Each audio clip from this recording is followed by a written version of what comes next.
Welcome to the Veterans Information Channel.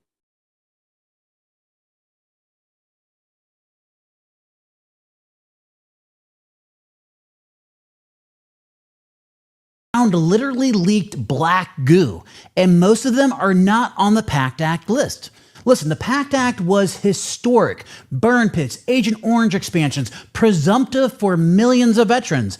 If your service falls under it, use it. But here's what nobody tells the rest of you. The Pact-Act is a map, and a map only shows the territory somebody decided to draw. Camp Lejeune got drawn, the burn pit locations got drawn, but your base? Probably not. And veterans hear your location isn't covered and translate it as my exposure didn't count. That is the wrong translation. Here's your stat. Next door to Fort McClellan, Alabama, sits the town of Anniston, where a chemical company spent decades dumping PCBs. The company eventually paid the civilians of that town roughly $700 million in settlement payments. $700 million for the folks just across the fence line from the base. And the soldiers training on the post, drinking the water, running in the dirt.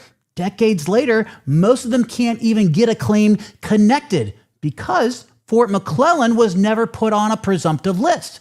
The contamination didn't respect the fence, but the paperwork did. So here's the sentence this whole video hangs on. No presumptive does not mean no claim. It just means there's no shortcut. The burden of proving the connection now lands on you, and that bridge gets built one way: a medical opinion, a nexus letter walking from your base to your exposure to your diagnosis through the published science. I know that's the path forward because we have written those letters for these exact bases and won. So what I'm going to talk about in this video is the 4 poison posts, the why behind each one, and the playbook that connects them when there's no list to lean on. If you served at any of these bases, this is your video. So let's go. Now, I am Dr. Marshall Barr, an actual doctor, an Army Ranger, and a former CMP examiner. Exposure medicine is where being physician-led actually matters because these cases live and die on the science. And at Xterra Health, our providers are veterans and licensed medical professionals, and they have written next letters for K2 veterans, McClellan veterans, and many more. Reading the environmental studies, the registries, the medical literature, and building the bridge, the presumptive list never built for you. So everything you're about to hear is not theory. It's case files. Here's the key that unlocks all of them. There are 2 roads into service connection for exposure. The first road is what we call the presumptive path. That means you served in a covered place and time. You have a covered condition. The connection is then assumed. No proof is needed. That is what the Pact-Act did, and that is the Pact-Act shortcut. Now, road number 2 is direct service connection, meaning there is no shortcut that exists. So you have to prove it, that you were there, that this was in the ground of the water or the air that you worked on. And here's the medical opinion connecting it to my diagnosis.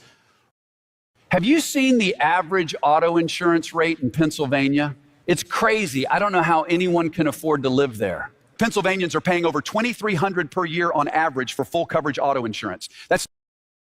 Road 2 is harder. It's also how Camp Lejeune veterans won for years before Congress ever drew their map and put them on the Pact-Act. Every presumptive list in history started as veterans winning Road 2 type cases until the government couldn't ignore the pile. Your base being off that Pact-Act list doesn't mean you're out of luck. It just means you're early. Now, to the bases, all right? So if you deployed in the first years after 9/11, you might know K2, the old Soviet air base in Uzbekistan we used to launch into Afghanistan. Roughly 15,000 Americans cycled through it. The why? Well, we inherited that base as is from the Soviets. And, well, let's be honest, Soviet environmental standards were generally a rumor. Troops reported ponds that glowed, soil patches that oozed black sludge, jet fuel and solvents soaked into the ground for decades. Add residue from processed uranium on parts of the post, chemical weapons remnants nearby, and then we showed up and lit burn pits on top of it all. It was a layer cake of hazmat, Soviet base, American burn pits, a true coalition of contamination. Here's the nuance most videos miss. The Pact-Act did eventually cover Uzbekistan for airborne hazard presumptives. So the burn pit related conditions have a shortcut now in the Pact-Act. But the other exposures, the fuels in the soil, the solvents, the radiation questions, those are not presumptives. So K2 veterans with cancers and conditions outside the covered list get told not presumptive and think it's over. It's not over. It's just the road to pathway. Documented base contamination plus your diagnosis plus probably a physician or medical license provided written opinion citing the exposure literature. That's a live case. I know because we have built them and won with them. Now let's talk about Fort McClellan, home of the Army Chemical School, the military police school, and for decades, the training post for the Women's Army Corps. Hundreds of thousands of soldiers trained there before it closed in 1999. If you're a woman who served in that era, there's a real chance your boots touched this post. The why? Well, it's a triple stack. One, the neighboring chemical plant dumping PCBs into Anniston soil, water, and air for decades. PCBs, they don't stay put and they don't break down. They're what we call forever adjacent chemicals linked to things like thyroid disease, autoimmune problems, and certain kinds of cancers. Number two, it was the chemical school training site with live agents and decontamination exercises happening on the post on purpose. And number three, radiological training materials on top of all of it. The Army put its chemical warfare school next to one of the worst chemical contamination sites in American history. Somewhere, a staff officer called that synergy. Now, here's the injustice of it all. McClellan has no presumptives, none. A registry bill has been introduced in Congress again and again and again, and it has never passed. The civilians next door to the base got $700 million in settlements. The veterans got a form letter. So every McClellan case is going to be a road to pathway to connection, which brings me to Diane. All right. So Diane trained at McClellan in the late 70s. Women's Army Corps, right? Then she became an NP, did her time, raised a family, worked 30 years. At 51 years old, her thyroid quit. Then the autoimmune diagnoses started stacking, the kind where the doctors say, hey, these things just happen, usually to women your age. Does that sound familiar? It's you're just getting old kind of language with a lab coat on. Diane filed. She was denied her claim. Your location is not associated with a presumptive exposure. She read that sentence as, the Army says it didn't happen, and she let it go for 6 years. When her case came to us, our medical provider did the road to work. Her records proving she was on the post in those years. The publicly documented PCB contamination, the same evidence worth $700 million across the fence. The peer-reviewed literature linking PCB exposure to exactly her cluster of thyroid and autoimmune conditions. And a licensed medical provider written opinion walking the radar across that bridge step by step with at least as likely as not language. She ended up getting connected. There was no presumptive, no list, no act of Congress, just the science, her records, and a medical provider willing to write what the evidence showed. Patricia Heaton. This is how to tell if your olive oil is fake. Did you hear about the TikTok olive oil test? Well, it's really easy, so just watch me. This is real olive oil. This Diane didn't need Washington to draw her base on a map. She needed one document that told the truth about it. That's what Road 2 looks like when it's done right. And it's why I keep saying for these bases, the medical opinion isn't supporting the case. It usually is the case. Now, let's talk about Fort Ord on the California coast. It's a massive training post for decades and now literally a federal Superfund cleanup site. Here's the why. Solvents, including TCE, the degreaser from my toxic exposure video, leach into the groundwater. And if you watch that video, you already know TCE's rap sheet, that roughly 70% people have higher Parkinson's risk in exposed veterans, plus kidney and liver cancers. And here's the real kicker. This is substantially the same contamination story as Camp Lejeune. Solvents in the waters that veterans drank and showered in. Lejeune got its own law, or got a cleanup crew in silence. Same chemical, same exposure route, but completely different paperwork. If you trained at ORD and you're carrying a tremor, a kidney issue, or a diagnosis on TCE's list, that's a Road 2 case with strong medical science behind it. Now let's talk about Naval Air Facility at Sugi in Japan. For about 15 years, a private industrial incinerator sat right off the base, burning industrial waste day and night, with the smoke drifting across the housing, the schools, and the flight line.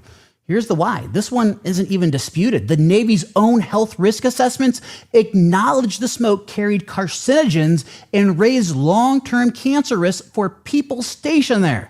Sailors and their families breathed it for years. So the government studied it. They documented it. They warned people about it. And there is still no Atsugi presumptive, which means Atsugi veterans hold something rare and powerful for a Road 2 claim path: the government's own paperwork admitting the exposure. You pair that with your diagnosis and a medical provider written opinion, and you've got one of the strongest non-presumptive cases in this entire space. And these 4 bases are just the ones I had time for. The PFAS foam bases, the other Superfund posts, the overseas sites. The full list is longer than I could even do in this video. If your base belongs in this conversation, just tell me in the comments, so that way I know how to do the next video and ensure that it gets covered. Now, every one of these cases gets built the same way. So 3 planks, all right? So plank number 1 is place. Prove you were there, your orders, your DD-214, your personnel records, your unit history. 2, the poison. Document the contamination, the Superfund records, the registries, the government's own studies. For these bases, the receipts exist. They're just not stapled to a presumptive list. And 3, a medical provider's bridge. The medical opinion that connects that exposure to your diagnosis through the published literature, using at least as likely as not language. And here's the honest truth. Planks 1 and 2, you can largely gather yourself. Plank 3 is where these cases are won or lost. Because I was at a contaminated base and now I'm sick, that's a story. But a medical provider walking through the toxicology is actual evidence. Without it, these claims almost always lose. But with it, Diane's case happens, right? You win. So this is the deepest end of the pool we swim in. Xterra Health is physician-led. Our providers are veterans and licensed medical professionals. And non-presumptive exposure opinions are exactly the work we have built our reputation on. K2, McClellan, and many more. So we offer Nexus letters, aka medical opinions. They are licensed medical provider written and individualized to your base, your exposure window, your diagnosis, citing the environmental records and the peer-reviewed literature. It's never a template because a template has never heard of a Karshi Kanabad, all right? If you're not sure what you're even carrying from a base, we offer the VA Medical Evidence Roadmap, where a licensed medical provider and a subject matter expert reviews all your records, flag the exposure-related conditions, map the secondaries, and lay out the evidence plan, plank by plank by plank. Nothing else like it exists in this country. And on the hardest cases in the system, our guarantee matters most. If you're denied using one of our Nexus letters, we write the rebuttal opinion free. Road 2 sometimes takes 2 trips, and we ride the whole way. If you're interested in any of these services, the links for them are in the description below. So let me land all this. The Pact-Act was a map, the biggest one ever drawn, but maps get drawn by politics, and politics runs years behind the poison. Camp Lejeune's veterans weren't wrong before their law passed. They were just early. They won Road 2 cases until the map had no choice but to catch up and get added to the Pact-Act. So if you served at K2, McClellan, Ord, Atsugi, or a base with its own dirty secret, you're not out of luck. You're early, and early cases get won the same way they've always been won. Place, poison, and a medical provider Thanks for watching. Join me for our next broadcast.